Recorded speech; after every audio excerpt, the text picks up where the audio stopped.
9वां बाब। आने वाला बादशाह। लेकिन अंदोगीन की तीरगी जाती रहेगी। उसने कदीम जमाने में ज़ुबुलून और नफ्ताली के इलाकों को जलील किया, पर आखिरी जमाने में कौमों के गलील में दरिया की समत यर्दन के पार बुजुर्गी देगा। जो लोग तारीकी में चलते थे उन्होंने बड़ी रोशनी देखी। जो मौत के साए के मुल्क में रहते थे उन पर नूर चमका।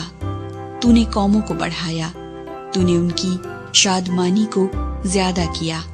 वो तेरे हजूर ऐसे खुश हैं जैसे फसल काटते वक्त और गनीमत की तकसीम के वक्त लोग खुश होते हैं, क्योंकि तूने उनके बोझ के जुए और उनके कंधे के लठ और उन पर जुल्म करने वाले के असा को ऐसा तोड़ा है जैसा मिदियान के दिन में किया था।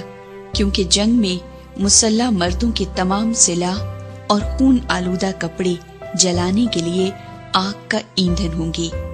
इसलिए हमारे लिए एक लड़का तवल्लुद हुआ और हमको एक बेटा बख्शा गया, और सल्तनत उसके कंधे पर होगी, और उसका नाम अजीब, मुशीर, खुदाए कादिर, अब्दियत का बाप, सलामती का शहजादा होगा। उसकी सल्तनत के इकबाल और सलामती की कुछ इंतहा न होगी। वो दाऊद के तख्त और उसकी ममलकत पर आज से अबद तक हुक्मरान रहेगा, और अदालत और सदाकत से उसे कयाम बख्शेगा। रब्बुल अफवाज की गयूरी ये करेगी।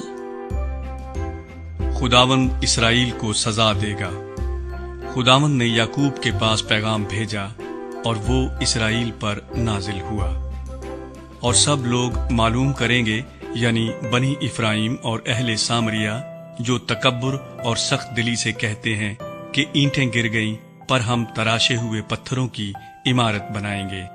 गूलर के दरख्त काटे गए, पर हम देवदार लगाएंगे।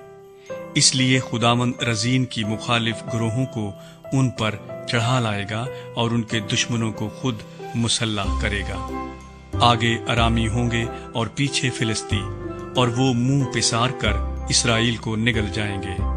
बावजूद इसके उसका कहर टल नहीं गया, बल्कि उसका हाथ हनूज बढ़ा हुआ है। तो भी लोग अपने मारने वाले की तरफ ना फिरे और रब्बुल अफवाज के तालिब न हुए। इसलिए खुदावंद इसराइल के सर और दुम और खासो आम को एक ही दिन में काट डालेगा।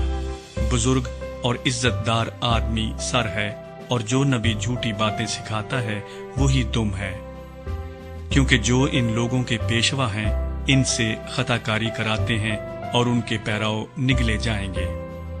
बस खुदावंद उनके जवानों से खुशनूद ना होगा, और वो उनके यतीमों और उनकी बेवाओं पर कभी रहम न करेगा, क्योंकि उनमें हर एक बेदीन और बदकिरदार है, और हर एक मुंह हमाकत उगलता है। बावजूद इसके उसका कहर टल नहीं गया, बल्कि उसका हाथ हनूस बढ़ा हुआ है।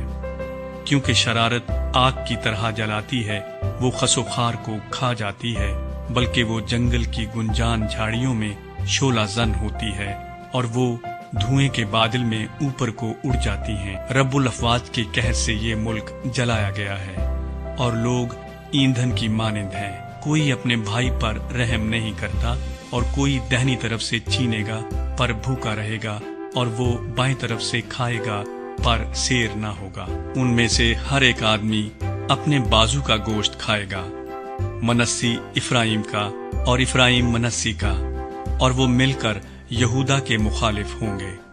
बावजूद इसके उसका कहर टल नहीं गया, बल्कि उसका हाथ हनूज बढ़ा हुआ है।